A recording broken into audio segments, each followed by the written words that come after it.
Kita masih membahas terkait dengan kedatangan Raja Arab Saudi, Raja Salman ke Indonesia. Masih bersama kami Hasibullah Sastrawi, pengamat Timur Tengah. Mas Hasib, kalau kita lihat tadi kita cermati pernyataan dari Pak Alwi yang sempat mengatakan ini sebetulnya sudah direncanakan sejak lama, bahkan sejak pendahulunya sebelumnya. Bahwa ia sebetulnya sudah berencana untuk datang ke Indonesia, tapi baru terjadi sekarang. Kalau kita kaitkan dengan renggangnya hubungan antara Arab Saudi dengan Amerika Serikat, apakah ini memang momen yang memang diciptakan bertepatan, katakanlah dengan kunjungan-kunjungannya tak hanya ke Indonesia, tapi juga ke Malaysia, rencana kunjungannya bahkan ke Jepang dan juga ke Tiongkok yang memang direncanakan untuk melakukan parade ke wilayah Asia, katakanlah seperti itu. Pertanyaannya apa?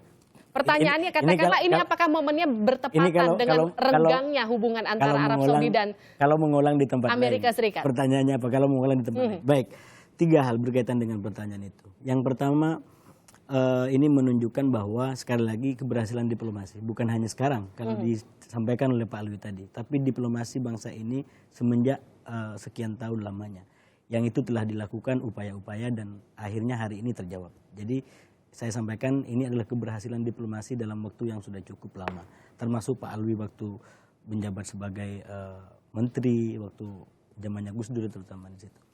Yang kedua yang ingin saya katakan, ini menunjukkan karakter dari Raja Salman. Raja Salman ini dikenal sebagai pewaris yang baik, yang melanjutkan tradisi baik dari raja-raja sebelumnya. Saya masih ingat dengan dengan sambutan yang luar biasa dari banyak pihak ketika Raja Salman memberikan kesempatan kepada perempuan Arab Saudi untuk menjadi anggota Dewan Syuro Kerajaan.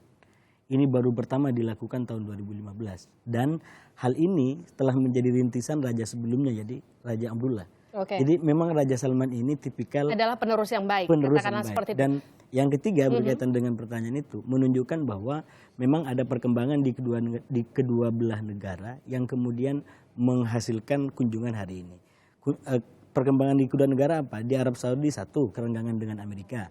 Yang kedua, kontestasi di Timur Tengah dengan beberapa negara khususnya Iran yang sama-sama agresif ingin menjadi wajah, ingin menjadi komando, memegang komando di dunia Islam, di negara-negara yang berpenduduk mayoritas Islam. Itu yang terjadi di Arab Saudi. Di Indonesia selama 47 tahun mampu meyakinkan minimal Arab Saudi, minimal Raja Salman hari ini bahwa Indonesia layak didatangi. Dan itu salah satu keberhasilannya adalah karena adanya sistem demokrasi yang sudah mulai mapan di kita.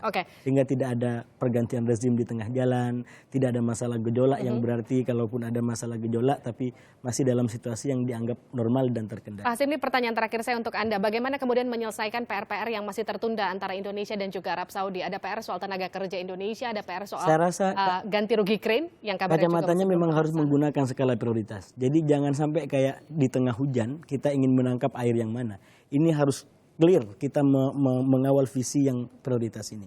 Yaitu yang pertama soal penambahan kuota haji, yang kedua soal perlindungan terhadap warga negara kita di sana agar tidak terjebak dengan hukum yang berlaku di sana. Yang ketiga, masalah-masalah yang berkaitan dengan hak masyarakat yang menjadi korban dari tragedi di waktu pelaksanaan haji tahun 2015. Ini adalah bagian dari masalah-masalah yang harus dikawal oleh pemerintah kita. Dan yang terakhir sekali, menurut saya kunjungan ini dalam rangka saling menghormati di antara kedua bangsa, Arab Saudi sebagai Arab, Indonesia sebagai Indonesia.